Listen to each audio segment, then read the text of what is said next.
ಯೇಸುವಿಗೆ ಸ್ತೋತ್ರ. ಇಂದು 17 ಜುಲೈ 2026. ಎಲ್ಲರಿಗೂ ಶುಭ ಮುಂಜಾನೆ. ಈ ದಿನದ ಧ್ಯಾನ ಭಾಗ ಇಬ್ರಿಯರಿಗೆ ಬರೆದ ಪತ್ರಿಕೆ 6ನೇ ಅಧ್ಯಾಯದ 12ನೇ ವಾಕ್ಯ.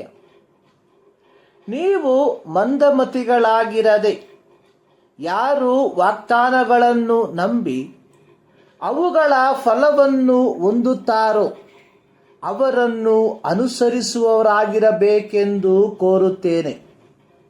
ಇಬ್ರಿಯರಿಗೆ ಬರೆದ ಪತ್ರಿಕೆ 5ನೇ ಅಧ್ಯಾಯದ 11ನೇ ವಾಕ್ಯದಲ್ಲಿ ಬರೆದಿರುವಂಥದ್ದು, ಈ ವಿಷಯದಲ್ಲಿ ನಾವು ಹೇಳಬೇಕಾದ ಮಾತು ಬಹಳ ಉಂಟು, ಆದರೆ ನಿಮ್ಮ ಕಿವಿಗಳು ಮಂದವಾದದರಿಂದ ಅದನ್ನು ವಿವರಿಸುವುದು ಕಷ್ಟವಾಗಿದೆ.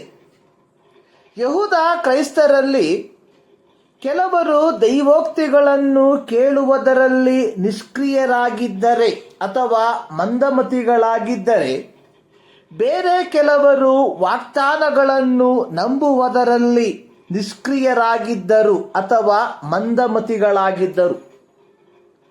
ಅವರ ನಿಷ್ಕ್ರಿಯತೆಯು ಅವರ ಅಪಕ್ವತೆಯನ್ನು ಸೂಚಿಸುವಂಥದ್ದಾಗಿತ್ತು.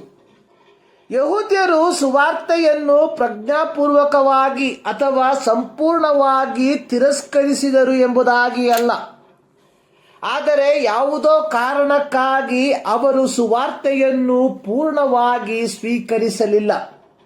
ಇದೇ ಅವರ ಅಪಕ್ವತೆಗೆ ಕಾರಣವಾಗಿ ಮಾರ್ಪಟ್ಟಿದ್ದು. ಕ್ರಿಸ್ತನನ್ನು ಅಂಗೀಕರಿಸುವುದಕ್ಕೆ ಸಂದರ್ಭವು ಒದಗಿ ಬಂದಾಗ ಕ್ರಿಸ್ತನನ್ನು ಅಂಗೀಕರಿಸುವವರಾಗಿರಬೇಕು. ನಮ್ಮ ಮುಂದೆ ಬೇರೆ ಅವಕಾಶಗಳು ಸಿಗುತ್ತದೆ ಎಂಬುದಕ್ಕೆ ಯಾವ ನಿಶ್ಚಿತತೆಯೂ ಇಲ್ಲ. 2 ಕೊರಿಂಥ 6ನೇ ಅಧ್ಯಾಯದ 2ನೇ ವಾಕ್ಯದ ಕೊನೆಯ ಭಾಗದಲ್ಲಿ ಪೌಲನು ಯೆಶಾಯನ ಪ್ರವಾದನಾ ಗ್ರಂಥದಲ್ಲಿ ಬರೆದಿರುವ ಸಾಲುಗಳನ್ನು ಉದ್ಧರಿಸಿ ಬರೆದಿರುವಂಥದ್ದು, ಈಗಲೇ ಆ ಸುಪ್ರಸನ್ನತೆಯ ಕಾಲ, ಇದೇ ಆ ರಕ್ಷಣೆಯ ದಿನ. ಯೆಶಾಯನ ಪ್ರವಾದನಾ ಗ್ರಂಥ 55ನೇ ಅಧ್ಯಾಯದ 6-7 ವಾಕ್ಯದಲ್ಲಿ ಬರೆದಿರುವಂಥದ್ದು, ಯೆಹೋವನು ಸಿಕ್ಕುವ ಕಾಲದಲ್ಲಿ ಆತನನ್ನು ಆಶ್ರಯಿಸಿರಿ, ಆತನು ಸಮೀಪದಲ್ಲಿರುವಾಗ ಆತನಿಗೆ ಬಿನ್ನಹ ಮಾಡಿರಿ. ದುಷ್ಟನು ತನ್ನ ದುರ್ಮಾರ್ಗವನ್ನು ಬಿಡಲಿ, ಕೆಡುಕನು ತನ್ನ ದುರಾಲೋಚನೆಗಳನ್ನು ತ್ಯಜಿಸಲಿ. ಯೆಹೋವನ ಕಡೆಗೆ ತಿರುಗಿಕೊಂಡು ಬರಲಿ, ಆತನು ಅವನನ್ನು ಕರುಣಿಸುವನು. ನಮ್ಮ ದೇವರನ್ನು ಆಶ್ರಯಿಸಲಿ, ಆತನು ಮಹಾಕೃಪೆಯಿಂದ ಕ್ಷಮಿಸುವನು. ದೇವರು ನಮ್ಮಿಂದ ದೂರ ನಿಲ್ಲುವವನಲ್ಲ, ಆದರೆ ನಾವು ಆಗಾಗ್ಗೆ ದೇವರಿಂದ ದೂರ ಹೋಗುತ್ತೇವೆ. ತುಂಬ ತಡವಾಗುವ ಮುನ್ನ ಕೇಳಿಸಿಕೊಳ್ಳುವ ದೇವರ ವಾಕ್ಯಕ್ಕೆ ನಿಷ್ಕ್ರಿಯತೆಯನ್ನು ತೋರಿಸದೆ ನಿತ್ಯತ್ವಕ್ಕಾಗಿ ಸಮಯವನ್ನು ತಕ್ಕದ್ದಾಗಿ ಉಪಯೋಗಿಸುವವರಾಗಿರಬೇಕು. ಯೇಸುವಿನ ಸಂಗಡ ಶಿಲುಬೆಗೆ ಹಾಕಲ್ಪಟ್ಟ ದುಷ್ಕರ್ಮಿಗಳಲ್ಲಿ ಒಬ್ಬನು, ಯೇಸುವೆ, ನೀನು ರಾಜ್ಯವನ್ನು ಪಡೆದು ಬರುವಾಗ ನನ್ನನ್ನು ನೆನೆಸಿಕೋ ಅಂದನು. ಅದಕ್ಕೆ ಯೇಸು, ಈ ಹೊತ್ತೇ ನನ್ನ ಸಂಗಡ ಪರದೈಸಿನಲ್ಲಿರುವಿ ಎಂದು ನಿನಗೆ ಸತ್ಯವಾಗಿ ಹೇಳುತ್ತೇನೆ ಎಂದು ಉತ್ತರ ಕೊಟ್ಟನು. ಲೂಕ 23 ಅದರ 42ನೇ ವಾಕ್ಯ. ಲಾಜರನು ಅಬ್ರಹಾಮನ ಎದೆಗೆ ಹೊರಗಿ ಕುಳಿತುಕೊಂಡಿರುವುದನ್ನು ಕಂಡ ಐಶ್ವರ್ಯವಂತನು ಪಾತಾಳದೊಳಗಿಂದ, ತಂದೆಯೇ ಅಬ್ರಹಾಮನೇ, ನನ್ನ ಮೇಲೆ ದಯವಿಟ್ಟು ಲಾಜರನನ್ನು ಕಳುಹಿಸು.